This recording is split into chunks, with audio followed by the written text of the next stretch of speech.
تم نے پوچھا کہ حضور کو ثانی کیوں کہا، ابو بکر اول کیسے ہو گئے؟ تو فرمایا تم نے غار ثور کا منظر نہیں دیکھا، آگے پیچھے دائیں بائیں تو ابو بکر چلتے رہے، جب غار میں داخل ہونے کا وقت آیا ابو بکر نے عرض کیا آقا آپ باہر رہیں، پہلے میں جاؤں گا، غار میں پہلے میں جاؤں گا، ممکن ہے کوئی سانپ ہو اور مہلک چیزیں ہوں، سوراخ ہو، تو غار میں داخل ہونے والا پہلا ابو بکر تھا حضور کی جان کے لیے۔ اندر گئے، جہاں سوراخ نظر آتا، پاس کچھ نہ تھا، اپنے ہی کپڑے پھاڑ کر اس سوراخ کو بند کر دیتے، پھر اور سوراخ نظر آتا، پھر کپڑے پھاڑ کے بند کر دیتے، پھر اور سوراخ نظر آتا، بند کر دیتے، سارے سوراخ اپنے کپڑے پھاڑ پھاڑ کے بند کر دیے، اور ایک سوراخ بچ گیا، اس کے لیے کپڑا نہ بچا کہ ستر بھی تو رکھنا ہے، اپنا پردہ بھی رکھنا ہے جسم کا،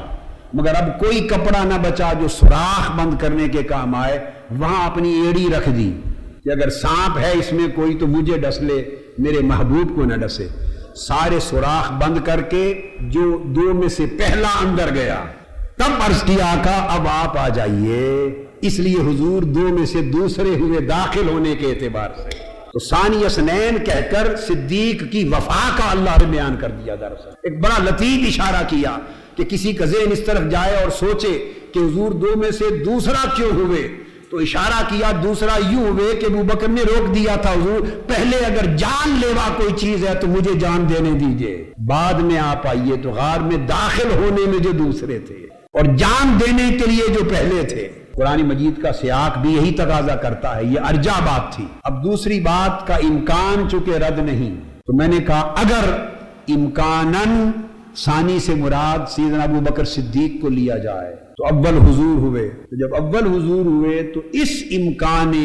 مرجعیت یعنی اس کو مرجع بنا کر اس امکان کی بنیاد پر حضور اول ہوئے، تو قرآن کی نص وارد ہوئی کہ مصطفیٰ تمہارے بعد ثانی ابو بکر ہے۔ تو جب رب کائنات دو کو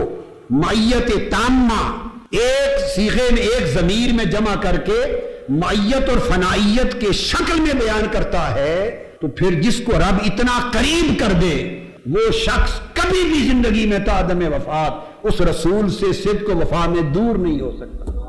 اور پھر فرمایا اذ یقول لصاحبہ، اب یہاں کے فرمایا جب اپنے صحابی اپنے صاحب سے فرما رہے تھے لا تحزن ان اللہ معنا، گھبرا نہیں، غم نہ کر، اللہ ہمارے ساتھ ہے۔ معنا میں پھر جمع کا صیغہ اپنے دونوں کے لیے جمع کر کے اللہ ہمارے ساتھ ہے۔ ان کی پریشانی سیدنا صدیق اکبر رضی اللہ تعالیٰ عنہ کی یہ بات طے ہے، ہر مفسر نے لکھی ہے، اہل سنت اور اہل تشیع میں ہر مفسر نے بلا اختلاف لکھی ہے کہ پریشانی انہیں اپنی جان کی نہ تھی، آقا علیہ الصلوۃ والسلام کی جان پاک کی تھی۔ جسے اپنی جان کی فکر نہ رہے، فقط محبوب کی جان کی فکر رہے، اسی کو فنا کہتے ہیں۔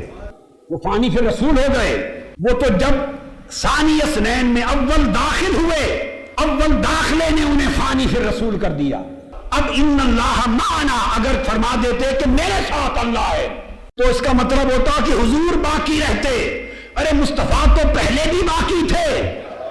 بعد میں بھی باقی رہتے، اور حضور کی بقا تو کبھی انکار کا مسئلہ نہ تھا۔ اب جب معیت الہیہ خاصہ کی بات آئی، جس نے باقی کرنا تھا، تو آپ کی وفا نے، جزا نے، احسان نے، سخا نے، عطا نے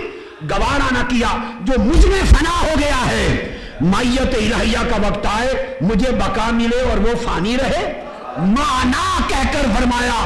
کہ اللہ کی معیت ہم دونوں کے ساتھ ہے، ابو بکر اگر میں باقی رہوں گا تو تو بھی باقی رہے گا،